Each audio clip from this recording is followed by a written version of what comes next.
Est-ce que vous avez déjà rompu une relation dans votre vie à cause du cycle menstruel? Eh bien, c'est ce qui est arrivé à Stéphanie. Stéphanie a 27 ans et vit depuis quelques mois avec son nouveau copain, mais de façon quasi systématique, les quelques jours avant ses règles, ils se disputent. Et c'est quasi systématique. En fait, avant ses règles, elle doute de lui, elle a l'impression qu'il ne l'aime plus, qu'il la trompe, qu'elle n'est pas assez bien pour lui, et assez logiquement, ça déclenche des disputes. Et après un énième cycle menstruel, ils finissent par se séparer pendant ces quelques jours qui précèdent les règles. Mais dès que ces règles arrivent, comme d'habitude, elle regrette et surtout elle ne comprend plus du tout pourquoi elle doutait de lui et d'elle. Il n'y avait aucune raison tangible en fait pour remettre leur relation en question. Mais ce que Stéphanie ne savait pas, c'est qu'elle souffre du trouble dysphorique prémenstruel.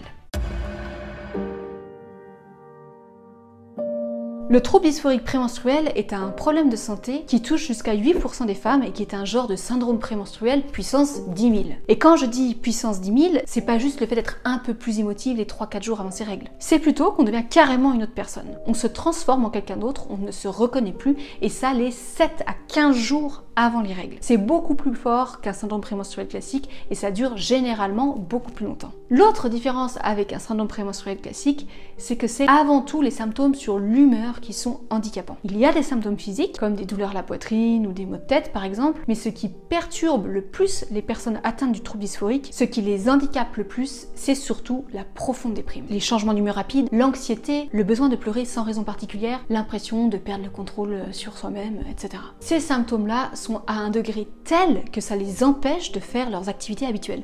Ça a un impact significatif sur leur travail, à l'école, à la maison ou encore sur leurs loisirs. Si vous vous reconnaissez dans cette description et que cela arrive systématiquement pendant la semaine, voire les 15 jours avant vos règles, mais que dès que vos règles débarquent, vous avez l'impression de sortir d'un épais brouillard, vous souffrez peut-être du trouble dysphorique prémenstruel. Vous n'êtes pas folle, c'est un problème de santé bien réel. Et c'est un problème chimique. Les éventuels traumatismes qu'on a pu traverser dans sa vie peuvent aggraver un TDPN, mais ne perdez pas de vue les effets chimiques des hormones sur le cerveau. La mauvaise nouvelle, c'est que cette maladie est encore très peu connue, y compris par les professionnels de santé qui parfois diagnostiquent à tort un trouble bipolaire au lieu du trouble dysphorique prémenstruel. Et le résultat de cette absence de formation et de connaissances sur cette pathologie, c'est que souvent ces femmes ne sont pas crues par les professionnels de santé et doivent se battre pour faire entendre leurs symptômes et qu'ils soient pris au sérieux.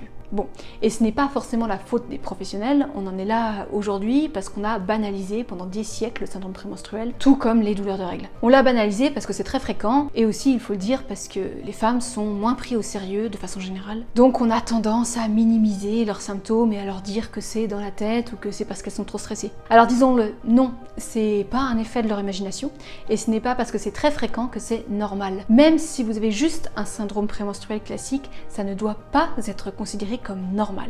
Donc encore moins si vous n'êtes plus capable de fonctionner normalement 10 jours par mois. Le problème d'avoir banalisé et minimisé les symptômes qui peuvent survenir avant les règles, c'est qu'aujourd'hui, il existe encore trop peu d'études sur le trouble dysphorique prémenstruel. Sur PubMed, si on fait une recherche sur le TDPM en 2023, on tombe sur environ 1200 résultats. Pour vous montrer à quel point c'est pas grand chose, si on compare à l'endométriose, une autre pathologie qui touche jusqu'à 10% des femmes, et là aussi où il y a un désert de connaissances, même reconnu par Emmanuel Macron, c'est vous dire. Une femme sur 10 est atteinte par l'endométriose. Il était temps d'investir pour que les chercheurs explorent les causes de la maladie et découvrent les traitements adaptés. On trouve environ 34 000 résultats. Donc si pour l'endométriose, où on reconnaît qu'on n'en a pas fait suffisamment, qu'est-ce qu'il faut dire alors du trouble dysphorique prémenstruel ?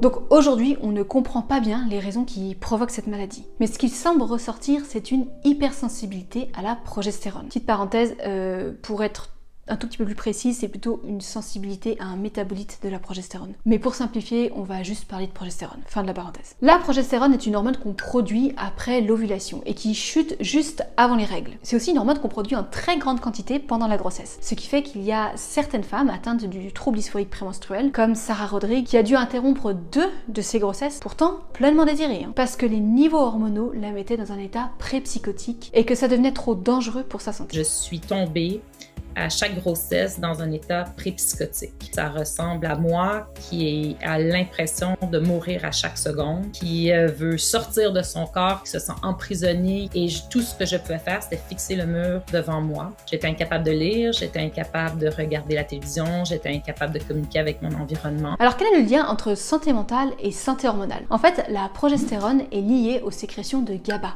un messager chimique du cerveau qui permet de, en gros, calmer le système nerveux. Et les œstrogènes, eux, sont liés aux sécrétions de sérotonine, un autre messager chimique qui a aussi pour effet de calmer le système nerveux. Or, au cours du cycle menstruel, œstrogènes et progestérone varient, ce qui a des conséquences sur les sécrétions de GABA et de sérotonine. Mais dans le cas d'un trouble dysphorique prémenstruel, comme d'un syndrome prémenstruel d'ailleurs, à ce niveau-là, ça ne se passe pas comme prévu. Et on n'arrive pas encore bien à expliquer pourquoi. Assez récemment, on suspecte que l'inflammation aurait quelque chose à voir là-dedans. En tout cas, ça pourrait peut-être expliquer pourquoi le trouble dysphorique prémenstruel a tendance à s'aggraver avec l'âge, parce que l'inflammation a tendance à augmenter en vieillissant. Donc c'est peut-être une des raisons qui explique pourquoi, à un moment de la vie, le TDPM fait surface ou s'intensifie. Dans la recherche actuellement, on ne parle pas beaucoup de la place des œstrogènes dans le TDPM. Et à première vue, ça semble logique, parce que les œstrogènes, contrairement à la progestérone, on en sécrète tout au long du cycle. Donc si les œstrogènes étaient en cause, les symptômes seraient constants. Pourtant, c'est pas certain qu'il n'ait aucun effet. Pour l'instant, on constate qu'il y a des variantes des récepteurs œstrogéniques chez ces personnes et que cela est a priori génétique et épigénétique. Mais il y a d'autres pistes sur les œstrogènes non explorées pour le moment. En tout cas, pour le syndrome prémenstruel, c'est assez fréquent. Et là, prudence, je vous parle de mon expérience professionnelle en tant que naturopathe. Je ne suis pas médecin. Et il n'y a pas d'études pour le moment qui attestent ce que je m'apprête à vous dire. Pour le syndrome prémenstruel, ce n'est pas rare qu'il y ait un excès de 16-EH-œstrone. Et le 16-EH-œstrone, c'est un métabolite des œstrogènes qui a un pouvoir œstrogénique beaucoup plus fort que l'œstradiol, l'œstrogène principal du cycle, celui qui est le plus souvent mesuré. C'est très rare qu'on fasse mesurer le 16-EH-œstrone, il y a très peu de labos qui peuvent le faire, ça coûte très cher et c'est pas remboursé, donc c'est sûr, ça met un frein. Mais chez les personnes qui ont un syndrome prémenstruel, il semble que c'est assez fréquent. Et je peux me prononcer puisque comme c'est très fréquent, j'ai un peu plus de recul. Maintenant, pour le trouble dysphorique prémenstruel, peut-être que le 16-EH-œstrone joue aussi son rôle dans les symptômes, et peut-être pas. Pour l'instant, on n'en sait rien parce que, encore une fois, le 16-EH-œstrone n'a jamais été étudié dans ce contexte. Les niveaux d'œstrogène par rapport au niveau de la progestérone ne sont pas non plus étudiés actuellement et c'est peut-être aussi une piste de recherche. Théoriquement, on est censé sécréter 100 fois plus de progestérone que d'œstrogène. Mais que se passe-t-il lorsque ce n'est pas le cas ?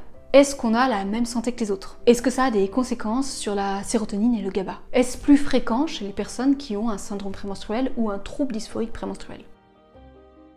Bref, il existe encore plein d'autres pistes non explorées pour le moment, comme par exemple l'impact des perturbateurs endocriniens, les polluants ou encore l'alimentation, et j'espère qu'à l'avenir, on aura plus de réponses sur ces questions.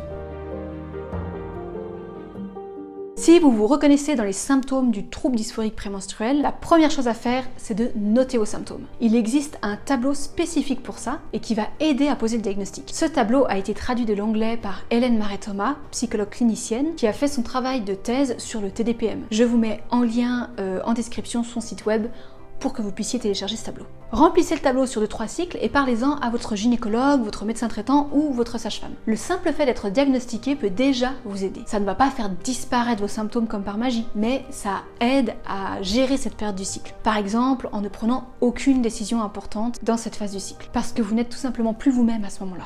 Voyons ensemble maintenant les solutions concrètes pour un TDPM, mais avant, je vous demande un tout petit effort de votre part. Si ma vidéo vous plaît, likez la vidéo ou abonnez-vous.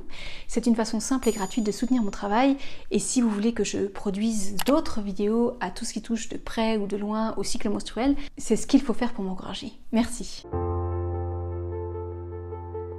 Il existe différents traitements pour atténuer les symptômes du TDPM, mais rien encore pour véritablement guérir. Ce qui est généralement proposé, c'est la pilule contraceptive, surtout celle avec du drospirénone, qui semble être le progestatif le mieux toléré. En revanche, les contraceptions hormonales qui ne contiennent qu'un progestatif, comme le stérilet hormonal, l'implant, l'injection ou les pilules continues, peuvent aggraver les symptômes. Et oui, souvenez-vous, on pense que le problème est une trop grande sensibilité à la progestérone. Donc prudence avec les traitements à base de progestérone ou de progestatif. Il y a aussi les antidépresseurs qui sont proposés par exemple 15 jours par cycle. Mais voilà, des fois ces traitements ne fonctionnent pas ou ne suffisent pas ou ont des effets secondaires trop importants. Et là, rassurez-vous, il y a encore d'autres pistes. Par exemple, une supplémentation en vitamine B6, en vitamine E, en vitamine D, en magnésium et en calcium permettrait d'améliorer les symptômes. Mais en réalité, ça a été étudié pour un syndrome prémenstruel classique, mais pas dans le cas du trouble dysphorique prémenstruel. Donc, il y a un léger bémol. Même chose pour le gâtillier, une plante souvent brandie pour différents troubles hormonaux. On sait qu'elle peut être efficace pour un syndrome prémenstruel, mais c'est moins sûr pour le TDPM. Étant donné que l'inflammation semble être impliquée, très certainement que tout ce qui permet de réduire l'inflammation